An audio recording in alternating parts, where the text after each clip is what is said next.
Annonceurs, entrepreneurs, promoteurs et chefs d'entreprise, choisissez dès à présent votre meilleur partenaire média, Ideal Production. Ideal Production est basé à Cotonou au Bénin. Ideal Production, le partenaire exclusif de Sika TV en Afrique.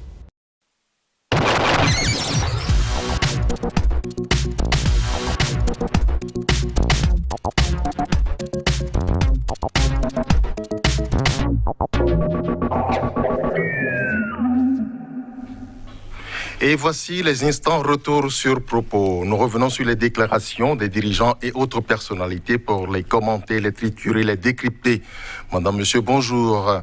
Ceux-ci nous offrent pour le compte de ce numéro 5 à 6 déclarations. Bonjour à vous, Adrien. Bonjour Jérôme, bonjour amis téléspectateurs. Jacques, bonjour. Bonjour monsieur Kassa et bonjour aux téléspectateurs et internautes de Sika TV. Tout de suite, la première déclaration.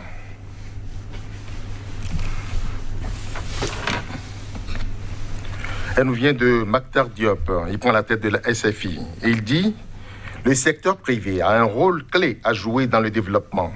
En tant que directeur général de l'IFC, mon objectif sera de contribuer à ramener les flux d'investissement dans les économies en développement pour préserver les emplois et en créer de nouveaux sur le long terme. » Adrien, il a parlé.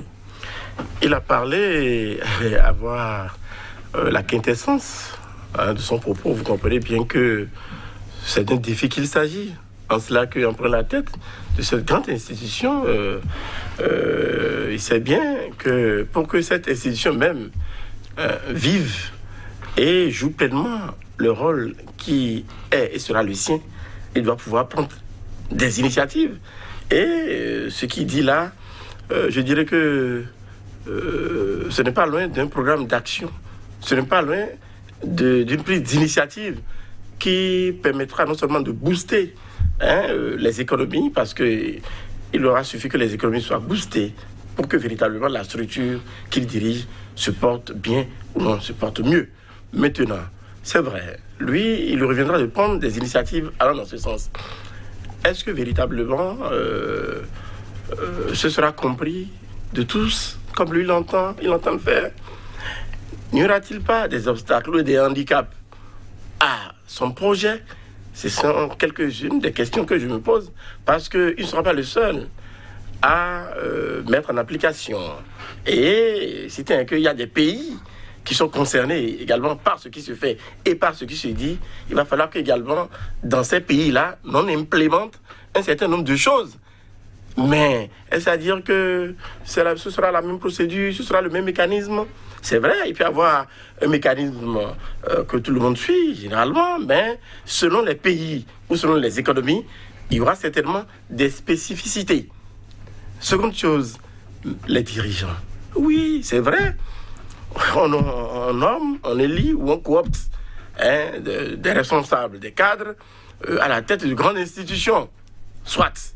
Mais ce n'est pas exclu que parfois des dirigeants de pays constituent également des obstacles à la mise en œuvre des réformes ou de certains programmes que les autres veulent bien implémenter dans leur pays afin que cela ait des impacts sur leurs économies. Mais parfois, il y a certains aspects, dont des aspects politiques, des aspects géostratégiques que nous ne maîtrisons pas toujours et qui font que autant de handicap se dressent, ou d'obstacles se dressent. Vous envoyez déjà. Ah oui, il faut pousser loin le bouchon. Il faut pousser loin le bouchon, ne pas seulement se contenter. Ça, oui, c'est une très belle idée. Maintenant, dans la mise en œuvre, c'est dans la mise en œuvre qu'il faut véritablement essayer de déblayer le terrain pour savoir. Jacques, il parle d'investissement, il parle d'emploi. A-t-il vu juste?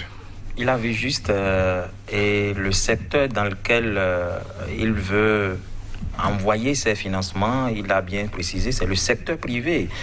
Et il n'a pas parlé du secteur public qui est, disons, plus ou moins saturé. Le secteur public qui cherche même à dégraisser le personnel.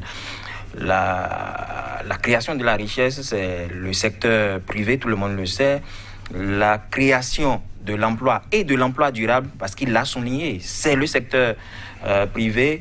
Et pour que le secteur privé joue pleinement son rôle, il faut de l'investissement. Oui, Mokhtar Diop, il faut le dire, c'est un économiste, un financier de haut niveau. Le profil est bon. Le profil, il est bon. Je ne doute pas de son profil, de ses compétences. Vice-président de la Banque mondiale, directeur général de l'IFC, il connaît le milieu, il connaît le métier.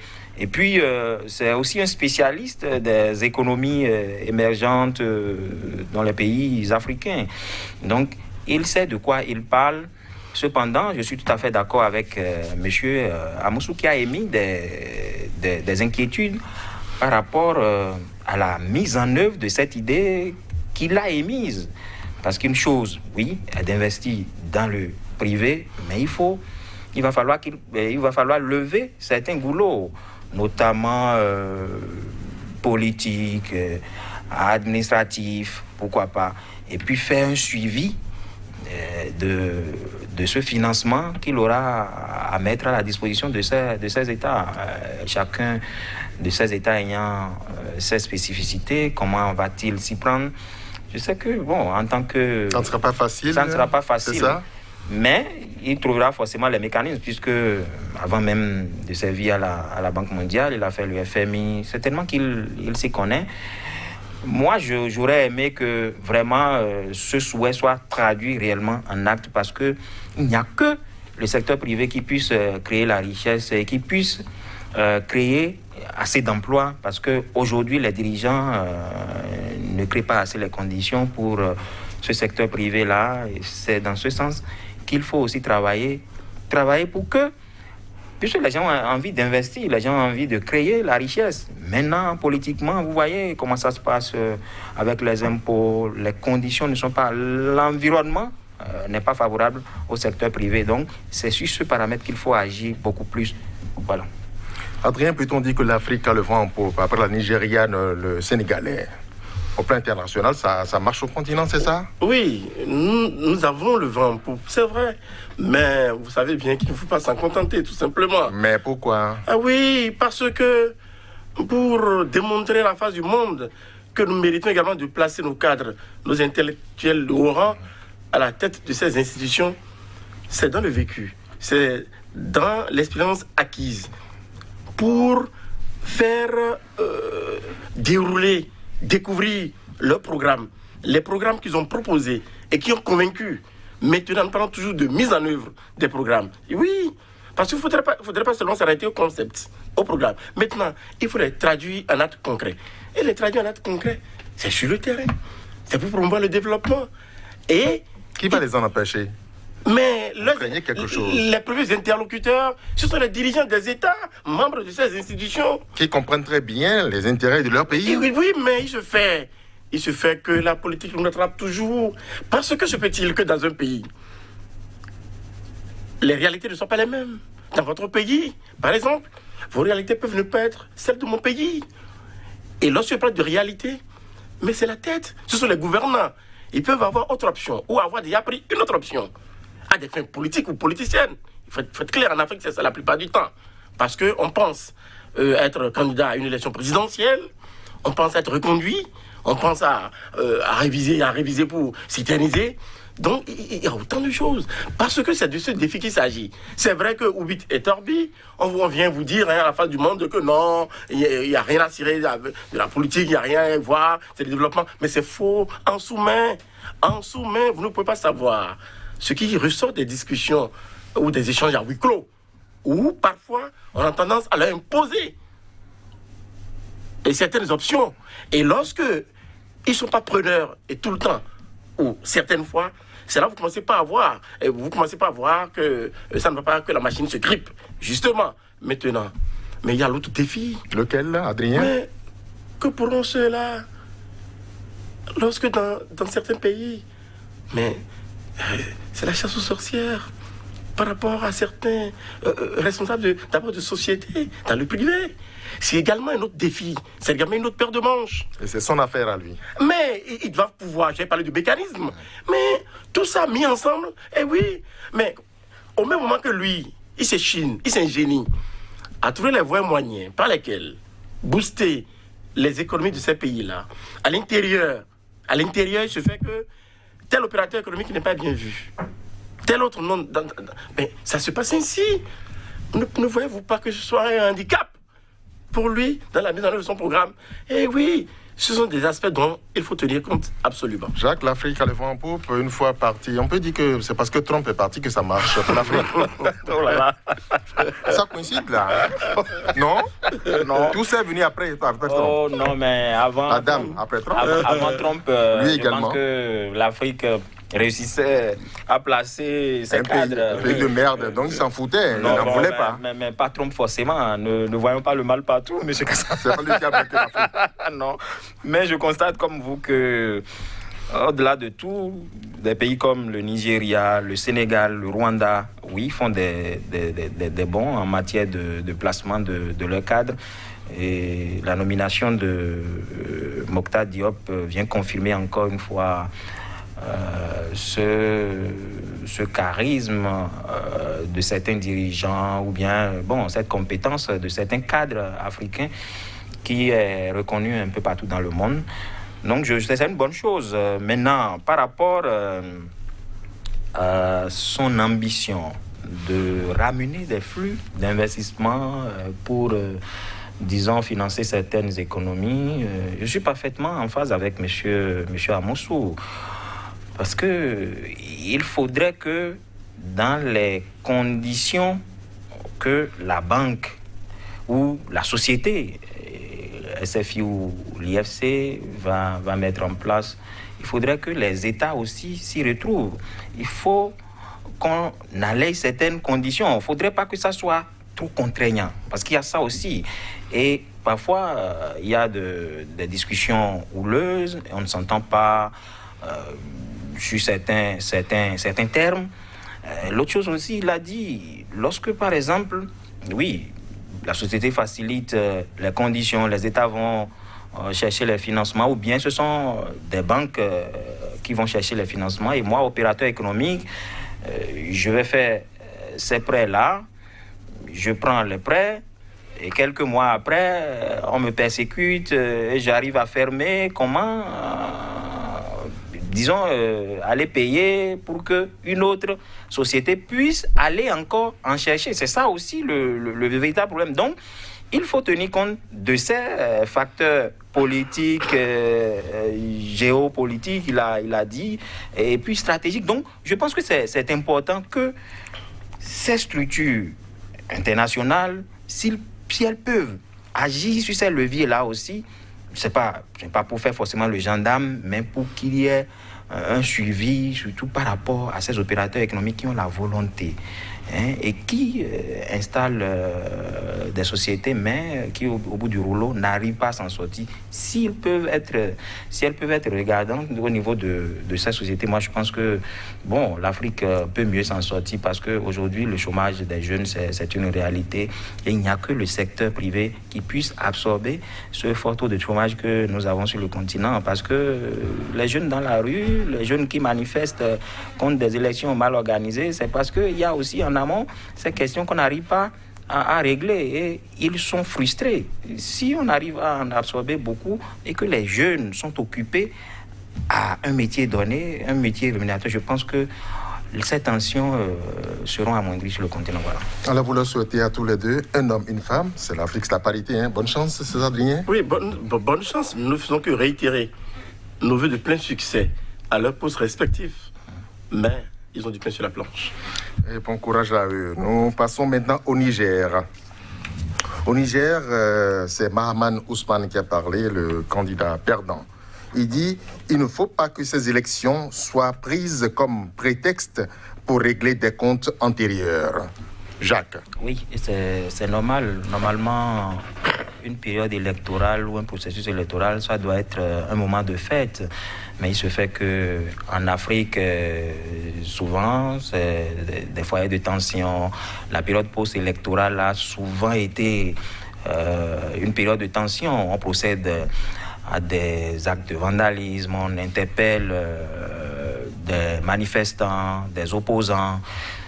Donc, est-ce qu'on ne profite pas aussi pour régler des comptes à des adversaires politiques? Est-ce qu'on ne profite pas de ces moments-là pour fragiliser ces opposants-là en allant arrêter certains proches? Donc, est-ce le cas au Niger?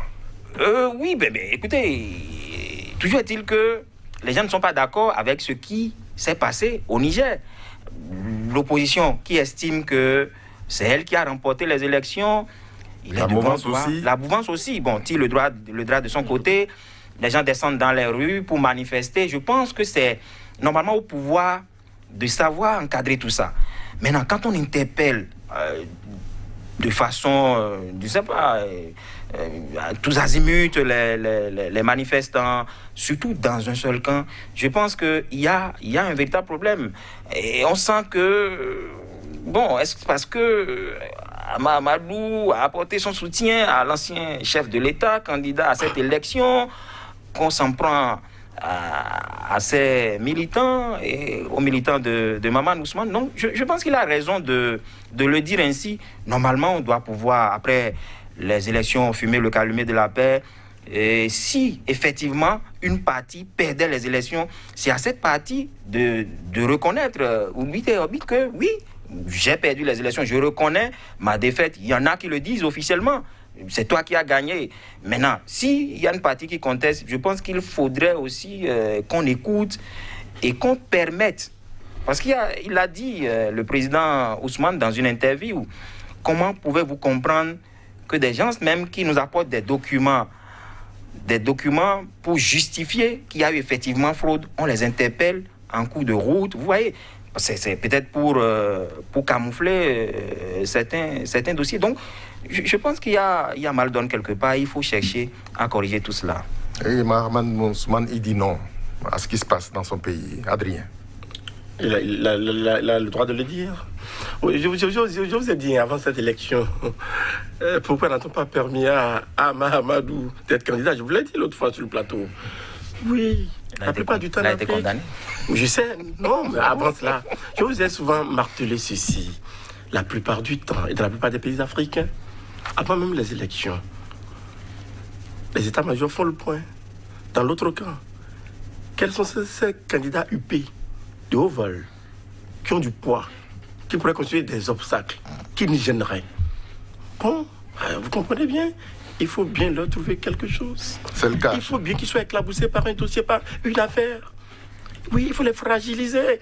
Quitte à les empêcher de prendre part à l'élection ou aux élections. Et ça se passe. C'est la formule de tout trouver, c'est la trouvaille. Et là-bas, au Niger, ça s'applique bien. Parce que le péché, peut-être de Amadou, bien qu'il n'ait pas été candidat, il a soutenu ouvertement, à visage découvert, Maman Ousmane. Vous comprenez bien? Alors là, peut-être qu'il ne devrait pas le faire. Vous comprenez bien que ce soit rendu lui-même. Hein? C'est à saluer, ouais, c'est pas d'ailleurs. Normalement, à saluer. Et Jacques l'a dit tantôt, pourquoi c'est dans un seul camp? Mais ne vous dites-vous pas que se peut-il qu'on provoque même le désordre dans le cadre du pouvoir? Ça peut arriver. Pour maintenant pointer du doigt ceux de l'opposition. C'est une stratégie. Justement. Parlez-nous-en. Ah mais non, je ne fais que supputer. C'est des conjectures, mais vous savez bien que sur nos tropiques, c'est possible. Où le voleur peut crier au voleur. Non, ce n'est pas exclu. Il y a des stratagèmes. Ah oui, il y a des stratagèmes. Pour qu'on ne vienne pas dire si ou ça, vous comprenez bien, et laisser notre victoire. Non, vous comprenez, c'est regrettable. Ces images que nous projetons, nous continuons de projeter au monde entier. Parce que nous sommes quand même dit qu'en Afrique, nous sommes quand même civilisés. Pourquoi est-ce que c'est à l'occasion des élections, que, bon, nos dirigeants, la plupart de nos dirigeants montrent d'autres faces. Et je vous ai dit, pour être candidat, pour être député, pour être maire, pour être président, mais on ne montre pas de blanche, on vous fait la cour, on fait la courbette. Mais une fois le pouvoir obtenu, nous sommes méconnaissables. Eh oui, c'est ça l'Afrique. Hein? Et il appelle le perdant, la communauté internationale au secours, Jacques. Oui, est-ce qu'il sera écouté? Communauté internationale. Qu'est-ce que vous y mettez là? Est-ce qu'il ne prêche pas dans le désert? Parce que c'est cette communauté internationale qui devrait déjà agir en amont, prévenir ces violences-là.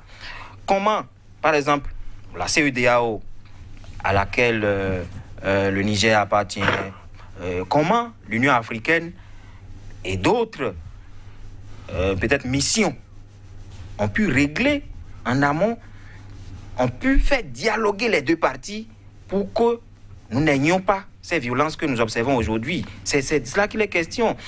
On passe, on fait semblant d'écouter les deux parties, on dit qu'on va essayer d'auditer s'il y a un fichier électoral dans le pays.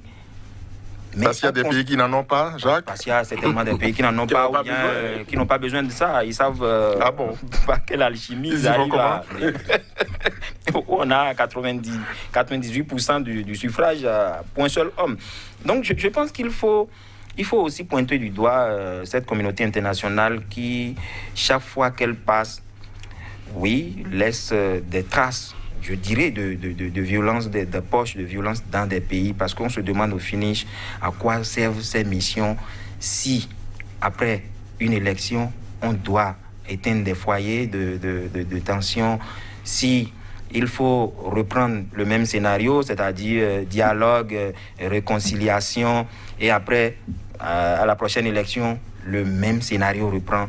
Je pense que, est-ce qu'il ne faudrait pas peut-être dissoudre ces structures ou ces institutions qui, finalement, je ne vais pas le dire répéter ainsi, toutes les fois. Hein. On n'en a pas besoin, c'est ça. Ne sert pratiquement à rien, moi, je le dirais comme ça. Et que vient chercher le drame de notre confrère Moussa Kaka dans cette affaire-là? Que lui reprocherait-on, selon vous? Non, Moussa Kaka n'a fait que faire son travail. C'est tellement qu'il n'a pas plu à certains qu'il ait relayé. Ce qui est. Ce qui est, en fait. Là, le factuel, lui n'est que dans son devoir. Il ne faut pas qu'on le mêle à ce qu'il ne le regarde pas, un affaire qu'il ne le regarde pas. Vous comprenez bien, donc, jusqu'à preuve du contraire. Mais attention, Jacques veut bien qu'on dénonce quoi? Qu'on mette... fin à ces missions. Donc. Non, pas fin. Ça dit qu'il faut pointer du doigt... Oui, la communauté internationale. Non, il faut dénoncer l'hypocrisie de la communauté internationale. Parce que ils constatent, ils ne font rien en amont. Après coup, ils viennent dire, ils se pourfendent de communiquer pour dire, nous invitons les différentes parties au dialogue. Mais non, mais tiens, après la mort, ce n'est pas du tout cela. Il faut dénoncer plutôt l'hypocrisie de la communauté internationale. Et nous sommes au Tchad. Au Tchad, nous sommes au domicile de l'opposant Yaya Dilo. Il dit: à 5h du matin, ils ont attaqué mon domicile. Les gens de la garde rapprochée du président, ils ont tué ma mère, mon fils et 3 de mes parents. Jacques. Je pense qu'il faut d'abord déplorer ces gens d'actes sur le continent et je dirais ça le temps pour les opposants. Partout. Décidément, partout. Quand on est opposant, c'est à croire qu'on est exposé au quotidien à ces genres d'actes qui se passent au Tchad. Un opposant, qu'a-t-il fait pour mériter ce sort? Je pense que, voilà, c'est ce que nous déplorions tantôt pour le cas Niger. Où est la communauté internationale pendant que ça se passe? Parce que c'est avant l'élection, ça. On ne sait pas ce que la période post-électorale nous réserve. Si déjà il y a ces genres d'actes. Et je vous disais sur le plateau, il y a de cela 2 semaines, je pense qu'avant la clôture du dépôt des dossiers, qu'on aura une floraison de candidatures. Et nous y sommes. On en a enregistré 17. Même si la Cour suprême a essayé d'en éliminer, il restait au moins 7, je pense. 6. Oui, avec la démission du leader de l'opposition. Vous voyez que, le maréchal, certainement, qui a affronté désormais. Donc, sans doute, surtout qu'il n'y a plus l'opposant le plus en vue au Tchad aujourd'hui, Kedzabo, qui s'est retiré finalement, vu le climat d'incertitude dans lequel le Tchad est plongé. Je pense que c'est maintenant que la communauté internationale doit agir. Elle doit aller au chevet du Tchad pendant qu'il est encore temps. Parce que l'après ne sera plus bien. 6e mandat pour le maréchal. Je pense qu'il faut essayer de concilier les deux parties pour que vraiment nous ayons une élection qui reflète la réalité. Adrien, agressé parce que candidat, peut-on le dire? Tout en souhaitant d'abord que Dieu ait les âmes de ceux-là qui sont morts parce que leurs parents est un homme politique. Qui plus est, candidat à une élection présidentielle. C'est son péché. C'est son péché. Et drôle de péché. Vous comprenez bien? Et ceux-là oublient. Ceux qui sont aux affaires aujourd'hui oublient qu'hier, ils ont été opposants. Ou ils ont été dans des circonstances données de grande délicatesse. À la suite desquelles ils ont pu quand même se porter candidat pour être élus finalement avec la bénédiction des peuples. Et une fois le pouvoir obtenu, on oublie tout ça. Parce que les opposants d'aujourd'hui seront certainement et probablement les dirigeants de demain, ceux qui nous ont fait les gouvernants de demain, précisément. Donc, l'un dans l'autre. Oui, à se poser la question suivante. Mais la plupart de nos dirigeants en Afrique, à la télé, à la radio, viennent chanter ou bit et torbi l'ancienne selon laquelle ils sont populaires, ils sont aimés, ils travaillent très bien. Tout se fait des règles de l'art. Mais tout simplement, à l'occasion des élections, ils n'ont qu'à patienter le temps de se rendre dans les urnes et de permettre à leurs concitoyens de leur renouveler leur mandat, tout simplement, en toute tranquillité, en toute quiétude et en toute sérénité. Mais il se fait que c'est à l'occasion de ces élections-là qu'on retourne les armes du peuple contre une partie du peuple, contre des fils d'un pays. Vous comprenez bien que vraiment cela sort de l'entendement et que chacun doit pouvoir l'avoir sur sa conscience. Et une fois encore, les gens diront mais que nous veulent-ils au niveau de la communauté internationale? Mais non, voilà, parce que il y a certaines choses sur lesquelles ceux-là qui se disent grands décideurs au niveau de la communauté internationale ferment les yeux. En fait, c'est cela parce qu'ils permettent que certaines choses se fassent. Oui, parce que... Et la France a réagi aux Tchadiens. Oh là là. Les Tchadiens disent que c'est timide plutôt. Oh, juste, mais des paroles, passons aux actes. Oui, des paroles là. Passons aux actes. Oui, on peut réagir. Le maréchal du désert, c'est un grand pilier, là. Et oui, réaction de principe. Moi, j'appelle ça réaction de principe, on dit, réaction diplomatique. Mais, en sommet, vous ne pouvez pas savoir tout ce qui se trame, tout ce qui se fait, justement. Mais un seul homme, fut-il général, qui fait maintenir tout ça, et on dira que pour des intérêts géostratégiques, non, mais quand même. Les adjectifs sont trouvés. Oui, pour justifier. Mais ils oublient que tout homme est mortel. Je ne sais pas. Comme si si le maréchal venait à partir ou à quitter le pouvoir, le monde cessera de bouger. Non. Il a été convoqué par 2 fois, il n'a pas répondu. Et à 5 heures, on débarque chez lui. À mon point. Jacques, c'est quand ça prend mieux chercher les gens. Évidemment. À 5 heures. C'est calme, parce qu'on n'a pas répondu. Tout à fait. Ça, c'est l'usage de la force publique. Et on n'a pas le choix quand on est opposant. Parce que, vous voyez, les forces sont disproportionnées. Le pouvoir public, la force publique vient, vous êtes obligé de vous soumettre. Moi, je voudrais, d'ici, lancer un appel à qui? Moussa Faki. Parce que c'est maintenant. S'il veut faire baisser le crépitement des âmes, ça se passe dans son pays, là. Il faudrait déjà qu'il commence... Il ira parler au maréchal. Évidemment, puis ça fait partie de ses ambitions, de faire baisser le crépitement d'âme. Donc, c'est maintenant que Moussa Faki doit agir. S'il doit faire appel à peut-être à d'autres institutions, à d'autres chefs d'État pour qu'il parle au maréchal, je ne sais pas sur quel pilier il va agir, mais c'est le moment. Je voudrais le lui dire, parce qu'il ne faut pas qu'il s'écarte de son ambition annoncée fraîchement. Alors, Kebzabo voit ça et il détale, il dit « je n'en veux plus ». Adrien. Il n'en veut plus parce que... Non. T'as plus les couilles, lui? Non, pas qu'il n'ait plus les couilles.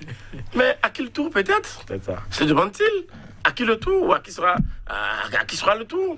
Donc, je vous ai dit, le 11 avril prochain, là, nous patientons seulement de connaître le pourcentage.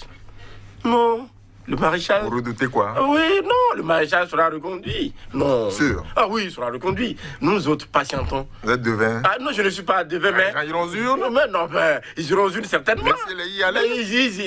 Ils iront aux urnes. Mais nous attendons, et nous patientons l'après-midi ou du 11 avril pour en connaître le pourcentage. Vous comprenez bien, donc c'est tout. Kebzabo s'en va, Jacques? Ah oui, et il a dit, dans ce climat d'incertitude, nous ne savons pas de quoi la campagne sera faite. Vous imaginez, il n'y a pas de garantie là. Vous êtes opposant face au maréchal, vous ne savez pas à quelle sauce vous serez mangé. Si déjà à 4h du matin ou à 5h, on peut débarquer chez vous, tuer vos proches, alors il vaut mieux rester à l'écart et dire, bon, je vous laisse votre chose. Alors, tu es réélu peut-être, et que la communauté internationale constate que le jeu est fait. Si elle peut quelque chose après, qu'elle le fasse, qu'on voit. Violence sur les opposants, est-ce que les forces de sécurité, franchement, qu'est-ce qu'il faut leur dire, Adrien? Ils sont des humains, et ensuite ils sont allés à l'école, on exécute des ordres n'importe comment, quand on porte l'uniforme de la République. Ce qui surprend, c'est qu'on nous a souvent dit qu'il y a des textes et lois de la République, et surtout nos constitutions, qui, en certaines dispositions, demandent aux forces de l'ordre ou de défense d'appliquer les règles ou les principes relatifs à la clause de conscience. Dans des constitutions,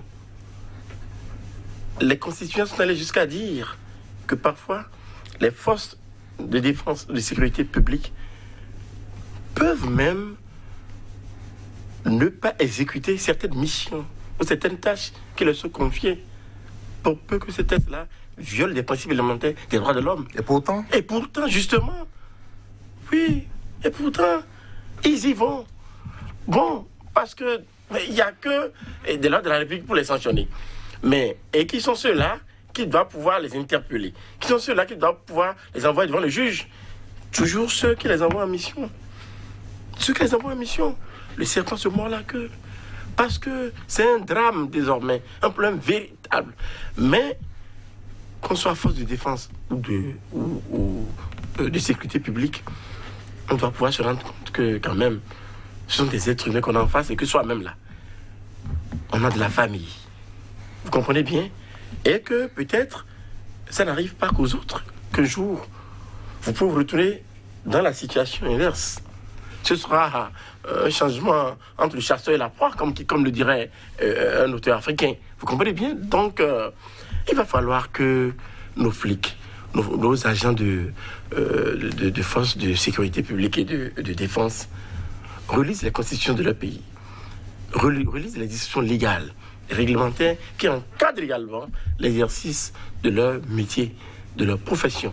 Jacques, un flic qui fait tout ce qu'on lui demande, c'est ça? Garde à vous. Bon, normalement, ça ne devait pas être ça. Maintenant, on vous dira que chez eux, c'est exécution, comme on le dit avant réclamation. Même insensé, on le fait? Absolument. Et pour ces gens de mission, on n'envoie pas n'importe quelle force. Ce sont des forces spéciales qu'on envoie. Donc, peut-être la garde rapprochée, la garde républicaine. Donc, voilà. Elle est formée pour ça? Ah, ben, c'est peut-être des structures qui sont aux ordres du chef.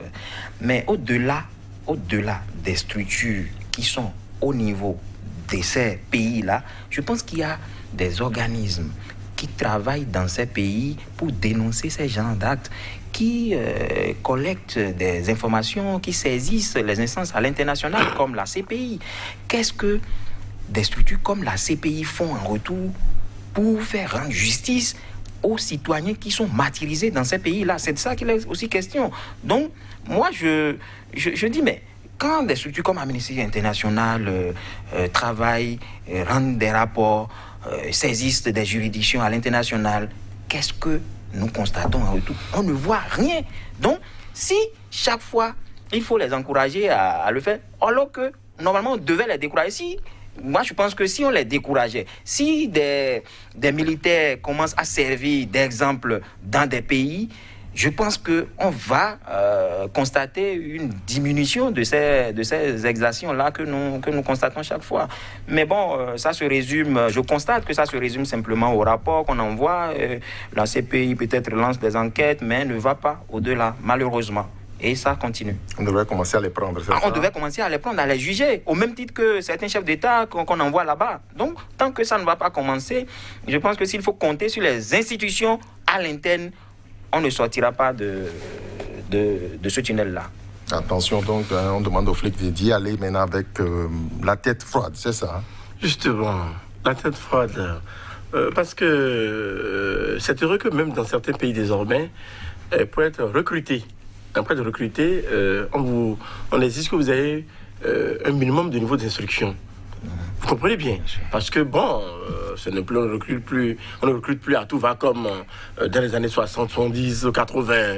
Et même avant de vous faire officier, vous devez connaître le droit. Justement, justement de sorte que ces officiers même qui donnent des instructions aux agents d'aller sur le terrain, d'aller arrêter telle personne, d'aller accomplir telle mission, eux-mêmes devraient pouvoir interroger les tests qui fondent leurs actions. Mais on les viole, comme l'a dit l'autre, violemment parfois. Nous sommes au Sénégal, l'affaire Sonko. Alors, qui parle, c'est le président sénégalais Macky Sall. Il dit, encore une fois, c'est une affaire regrettable. Je ne sais pas ce qu'il en est dans le fond, vraiment. Il ne faut pas qu'on mêle le président de choses qui ne le regardent pas. Adrien, ça vous fait rire carrément. Oui, ça me fait rire parce que, quand même. Quoi quand même? Mais ton mot de nu, là. Et pourquoi? Il dira que avant même que l'affaire n'éclate, lui n'a pas eu des rapports, il n'a pas eu des éléments d'appréciation. Mais non, je vous ai dit une fois, tout à l'heure, nous avons parlé de déclaration de principe, de condamnation de principe. Oh, mais non, il fallait dire ça. C'est le parce cas? que, oui, bon, je crois bien. Parce que, chef d'État, le prix Moussinité paraît dans un pays qui s'étonne encore. Non, mais quand même, la présidentielle à venir là, n'est pas loin de là. Et nous l'avons dit, nous n'avons de cesse de le dire, quand les élections approchent. Il faut tout faire pour fragiliser les potentiels candidats. Ceux-là qui pourraient peser lourd dans la balance. Sonko en est un? Pardon? Sonko? Non, ben oui, ça en est vrai. Ça en est un véritablement parce que vous n'êtes pas sans savoir qu'il est tenté par un troisième mandat. Ah oui, Macky Sall. Les tests l'autorisent? Mais vous savez comment ça se passe? Il y a la majorité au Parlement, c'est vite fait. On peut remanier les tests. Ça le tente là, vraiment. On peut réviser. À tout moment. Ah, à tout moment. Mais en Afrique, dans la plupart des pays, oh là là. C'est pas compliqué du tout. C'est pas du tout compliqué. C'est pas du tout compliqué. On trouve le filon rapidement et puis, allez, il suffit seulement de mettre en branle la machine. Allez, ok, on y va. Mais c'est pas lui qui l'a envoyé violer, non, Jacques? Un instant. Qui sont ceux qui ont levé l'immunité de Sonko? Ce sont les députés de la majorité au Parlement. Les députés là soutiennent qui? Les actions de qui? Du chef de l'État, du gouvernement en place. Alors donc, ça fait un. Qui a procédé à son arrestation? Est-ce que je peux, moi, de ma position, utiliser la force publique pour aller arrêter un citoyen sans que le chef suprême des armées ne soit informé? Le monsieur, il allait même à la justice, mais on l'a intercepté. On dit, non, tu viens avec nous. Le président Macky Sall ne peut pas, il peut se baigner dans un océan, il ne sera jamais absous. Non, mais je pense que, non, c'est trop gros pour être beau. 2024, je suis d'accord, ce jour, et ça me rappelle la fièvre du second mandat avec l'ancien maire de Dakar. Oui. Avec l'ancien maire de Dakar. Et aujourd'hui... Il est coutumier du fait, c'est ça? Aujourd'hui, Sonko est le principal leader de l'opposition. Parce que Idrissa Seck a fini par rejoindre la mouvance.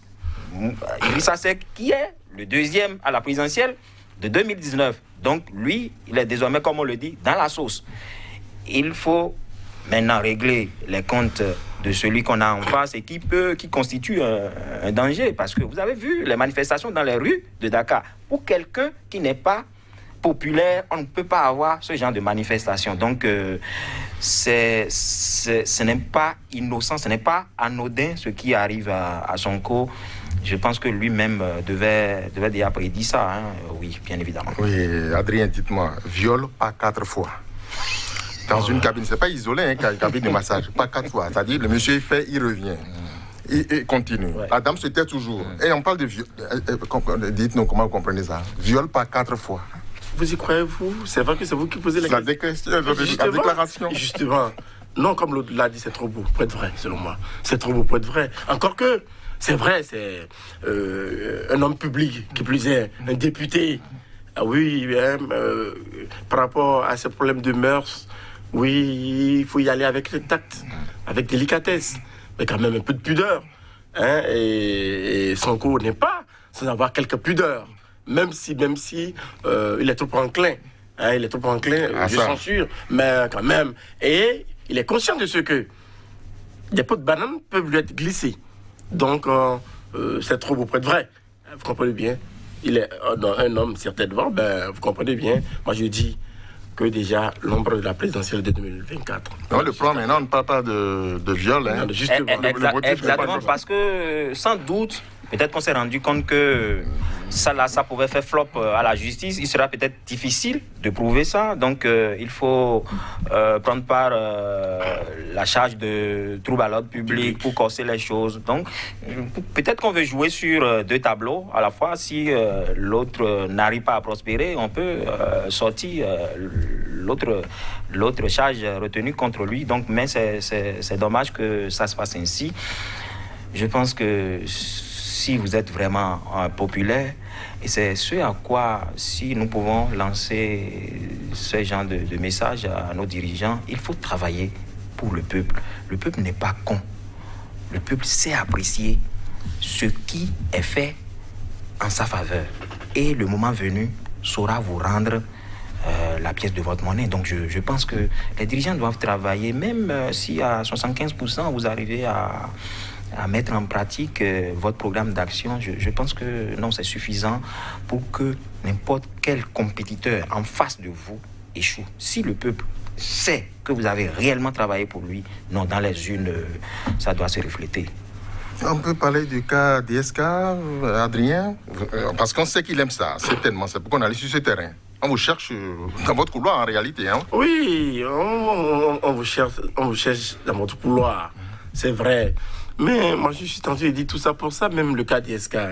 Bon, c'est vrai, on l'a empêché d'être candidat.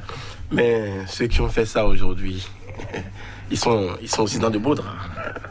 Il y a certains quand même. Vous étiez là. Ah, vous savez qui a fait ça. Mais justement, ceux-là sont dans de beaux draps également. À chacun son tour, c'est ça? À chacun son tour. Et c'est ça.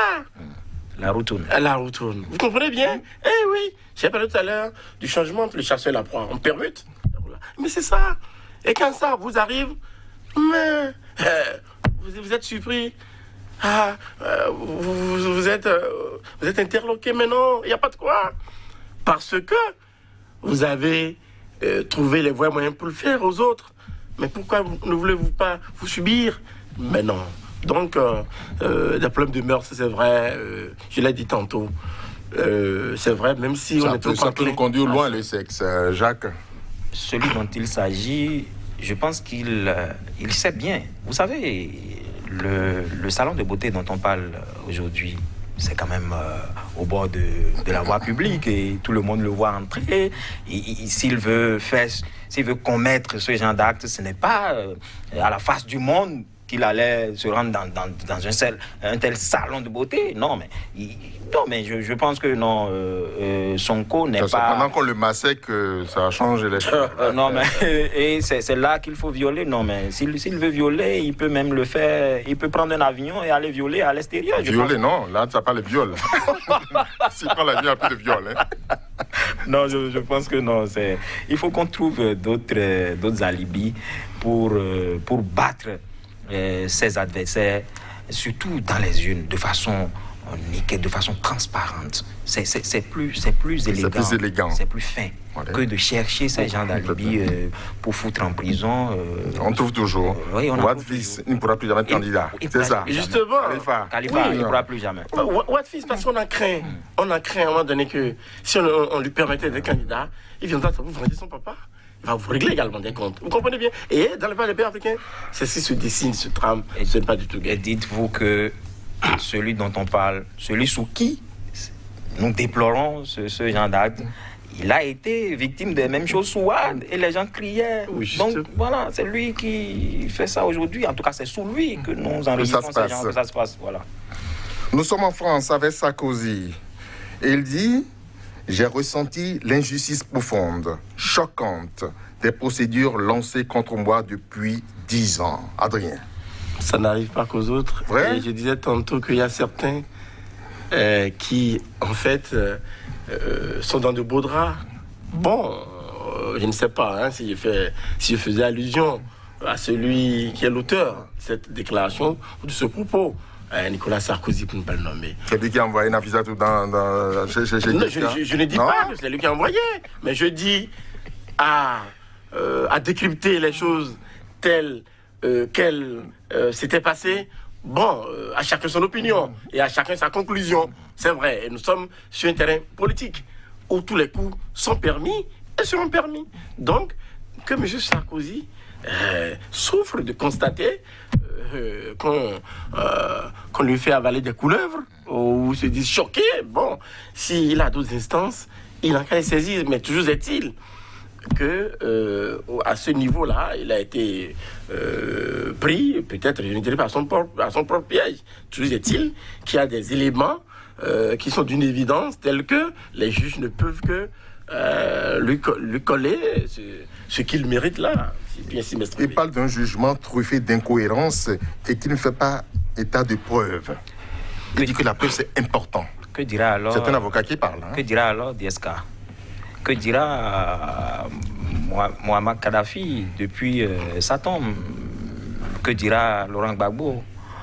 C'est ça. Donc, bon, moi, j'ai bien envie de dire, tel on fait son lit, on se couche. C'est vrai que, bon, on ne peut pas ne pas y voir des considérations politiques parce que Sarkozy, il veut toutefois revenir. Il dit non, hein, la jure, il dit qu'il ne revient pas. Il va soutenir quelqu'un, il le dira, mais il dit je ne suis plus candidat. Non mais bon, c'est sa déclaration contre... Qui peut changer à tout moment, c'est ça? Contre nos opinions. Mais bon, moi, c'est un politique qui parle, hein, M. Kassa, donc je prends ça avec beaucoup de réserve. Malheureusement, c'est arrivé. Il faut peut-être déplorer ça, mais moi, ce qui m'enchante au moins, c'est la procédure. Au moins, ça a pris du temps. Contrairement à ce qui se passe sous nos tropiques, où on accélère la procédure. Moi, je m'étonne que, bon, Sarkozy, avec beaucoup de recul, voit qu'il y a des dysfonctionnements au niveau de la justice, au niveau des procédures. En tant qu'ancien chef d'État, quand il était dans le feu de l'action, est-ce qu'il pouvait émettre ce genre d'opinion? Bon, c'est vrai, si c'était peut-être en Afrique, on allait avoir des mains politiques derrière, ce que je ne nie pas. Mais il faut quand même dire que dans ces pays, au moins plus ou moins, on travaille à ce que la justice ait une bonne image, contrairement à ce qui se passe chez nous, sous les tropiques. Chez vous, en 5 minutes, c'est réglé? En 5 minutes, c'est que même avant que le mis en cause ou le prévenu ne soit devant le juge, c'est que on connaît déjà les charges retenues contre la personne. On la condamne déjà avant que le juge ne se prononce. Vous imaginez. Donc, c'est à cela que nous sommes encore en Afrique. Et là, Adrien, il n'y a plus d'intouchable, c'est ça? Oui, dans ces pays-là, oui. Mais attention, sous nos tropiques, c'est selon le camp auquel vous appartenez. Selon que vous appartenez au camp des gouvernants, de ceux-là qui sont aux affaires, vous êtes intouchables. Ou qu'on peut prendre du temps à faire la lumière, à suivre vos dossiers. Vous comprenez bien? Mais votre malheur, c'est d'être dans l'autre camp. Alors là, c'est pourquoi en Afrique, on veut avoir d'anciens chefs d'État. Mais écoutez, regardez le cas Sonko. Je pense fin février, on avait déjà levé son immunité. Oui. Début mars, on l'arrête rapidement parce que sans l'immunité, sans lever l'immunité, on ne peut pas l'arrêter. Et on a accéléré les choses à l'Assemblée, c'est passé vite. Et puis bon, on l'incassait. Donc peut-être que c'est dans la perspective de certaines choses qui vont venir. Qui sait, M. Amoussou l'a dit, si Macky Sall n'a pas envie de faire un troisième mandat, maintenant pour y arriver, il faut toiletter les tests. Peut-être que dans les prochains jours, on va introduire des tests au niveau du Parlement. Ce sont des conjectures, ce sont des analyses que nous faisons. Donc, bon, on attend de voir si l'histoire va nous donner raison. On dit que Sarkozy peut purger sa peine à domicile. Pourquoi ça? Bon, parce que c'est 3 ans. C'est 3 ans dans un fer. Deux fermes. Et puis un. Oui. Bon, si la législation ou les discussions légales le permettent, bon, pourquoi ne pas lui permettre cela? Et là encore, vous voyez que Jacques l'a dit tantôt, au moins dans ces pays-là, que nous copions parfois, que nous trichons parfois, bon, les gens, ils mettent un peu la manière. C'est vrai que depuis quelques temps, le syndrome africain, c'est à croire qu'il est en train d'être inoculé à certains là-bas. Vous avez vu récemment le cas aux États-Unis avec Trump. Moi, je ne veux pas croire que ce soit le syndrome africain. Mais avec ce qui s'est passé là-bas, là, nous n'en étions pas trop loin. Donc, si les dispositions le permettent, bon, pourquoi ne pas lui permettre? Mais c'est déjà à des fins pédagogiques, pour faire comprendre que dans ces pays-là, nul n'est intouchable. Il dit qu'il peut aller à la Cour africaine, à la Cour européenne des droits de l'homme, si ça ne marche pas au pays, parce que quand fait rappel. Pourquoi pas? C'est un citoyen. Il compte pas sur les instances de son pays. Il n'a qu'à y aller. C'est un droit de recours, une voie de recours. Il peut épuiser toutes les voies de recours. Donc, bon, je pense qu'il peut y aller s'il se sent, s'il n'est pas satisfait du verdict rendu par son propre pays, par les institutions qu'il avait lui-même dirigées en tant que chef d'État. Je pense qu'il peut aller à la Cour européenne. On verra le verdict qui en sortirait. Il va au supranational, là. Oui, c'est normal. C'est une voie de recours qui lui est permis d'emprunter, pourquoi pas. Ce n'est pas... ne soyez pas déçus que je revienne toujours. Vous frères, ce n'est pas comme sous nos tropiques, où vous avez beau saisir même des instances suprêmes au niveau international. On s'en fout. On s'en fout, c'est niet. La décision prise ne sera pas mise en application. Ah oui, et vous n'aurez que vos yeux pour pleurer. Donc, jusque-là, Sarkozy croit toujours en cette institution-là. Il n'a qu'à adresser son recours. On verra bien ce qui va se passer. Mais l'un dans l'autre, des efforts se font là-bas pour dire le droit, et rien que le droit. Vous comprenez bien.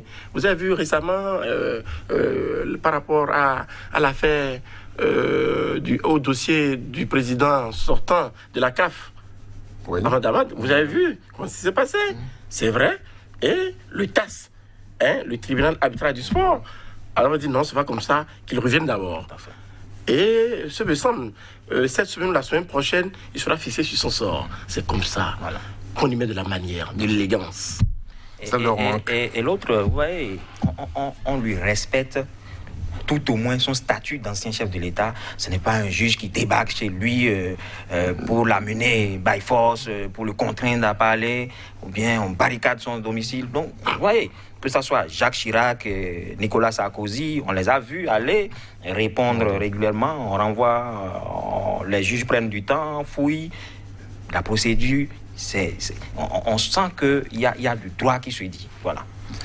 Nous allons boucler par la Birmanie, démission de son ambassadeur à l'ONU, et il a dit ceci: nous avons besoin de l'action la plus forte de la communauté internationale pour mettre fin immédiatement au coup d'État militaire, à l'oppression du peuple innocent et pour rendre le pouvoir de l'État au peuple et restaurer la démocratie. Jacques. Oui, je le disais il y a quelques jours ici que si l'armée doit prendre le pouvoir, le gérer pour un temps bien donné et faire mieux que ce qui se faisait, je suis pour. Mais si le pouvoir doit retourner dans les mains de l'armée pour qu'on assiste à ce à quoi on assiste là, je pense que oui, cet appel se justifie. Maintenant, la communauté internationale nous avons quand même vu, quand quand elle a été déchue, les nombreuses réactions venant de ces dirigeants qu'on peut classer dans le lot de la communauté internationale. Mais et après? Ça, mais moi, je m'étonne. On a laissé les militaires opérer jusqu'à aujourd'hui. C'est l'acte du monsieur que je voudrais qu'on apprécie. C'est un acte à saluer. Il est en mission, c'est le pouvoir qu'il a envoyé en mission. Et pourtant, il dit, je ne suis pas d'accord. Non, je suis tout à fait... Oui, moi, j'apprécie sa déclaration. C'est pas courant, ça? C'est pas courant, évidemment. C'est pourquoi, bon, moi, je voudrais que la communauté internationale l'écoute pour que en Birmanie, vraiment, on ait un retour à la paix. Parce que, bon, quand ça se passe tel que ça se passe là... Adrien, quand on n'est pas d'accord, même si c'est avec le pouvoir, on dit non. C'est ça qu'on appelle avoir respecté sa clause de conscience. Et ça va pouvoir faire tilt dans la tête de ceux-là à qui il a remis sa démission. Vous comprenez bien? Et ce doit être même un cas de conscience pour cette communauté internationale-là dont nous parlons et dont nous déplorons, nous dénoncions l'hypocrisie, une sorte d'hypocrisie souriante. Vous comprenez bien? Ce devrait être un cas de conscience. C'est ça, affirmer qu'on peut s'assumer. Parce que ce n'est pas seulement en étant aux affaires, aux commandes, à des postes, qu'on peut véritablement s'assumer. Parce que c'est vrai, il faut être au poste. Mais il faut être au poste avec toute la dignité requise. On ne sait pas faire ça. Lorsque même, c'est pas... Bon, rares sont ceux-là. Il y en a quand même sur le tropique. Il y en a quand même certains. Il y a quand même certains qui ont le sens de l'honneur et de la dignité. Mais ils sont comptés du bout des doigts. Donc, malheureusement, c'est ça que ça devait être. Même sur le tropique, peu après, avant et après les indépendances, il y avait des cadres compétents rompus à la tâche qui démissionnaient lorsqu'ils constatent que ça ne va pas. Vous comprenez bien tout ça, parce qu'il y a une affaire d'honneur et de dignité. Parce que demain, là, il faut bien que vous soyez perçu comme celui-là qui a pu oser imposer responsabilité, quels que puissent être les intérêts, les dividendes, les indemnités, les salaires. N'oubliez pas que le sens de la dignité et le sens de l'honneur valent. Et le monsieur dit, c'est le chef qui a parlé, que puis-je dire, que puis-je faire? Tu comprends que moi je suis aux ordres, non? C'est ce qu'on sert souvent là. Et ça doit servir d'exemple à ceux qui sont souvent mandatés par les organismes au niveau de la sous-région, que ce soit la CEDEAO, l'UA et autres. Oui, quand vous envoie en mission pour pacifier le climat dans un pays et que vous n'arrivez pas, vous ne réussissez pas cette mission, il faut pouvoir déposer votre démission et non qu'on constate après votre passage que vous n'avez pas réussi à faire la mission et que après vous, il y a eu carnage, il y a eu des actes de violence dans ce pays. Ça veut dire que votre mission a échoué, mais vous n'avez pas en son temps pris conscience pour démissionner. Voilà. C'est bien, c'est fini pour le numéro du jour. Adrien, merci à vous. Jacques, merci. Madame, Monsieur, merci de nous avoir accompagnés. Nous nous retrouvons très, très bientôt.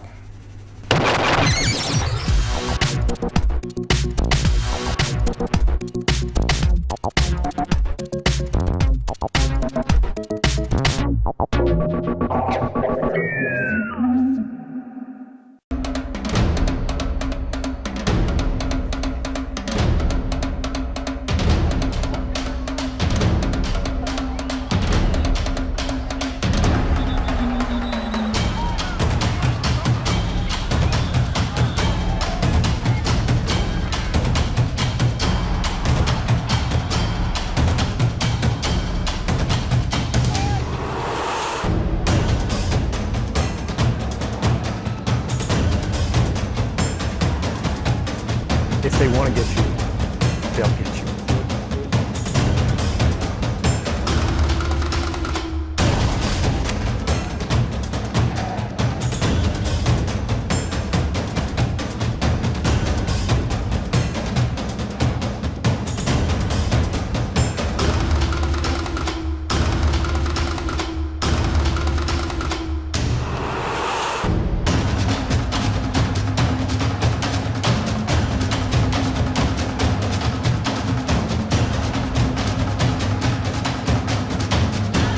Restez informés à chaque instant sur SICA.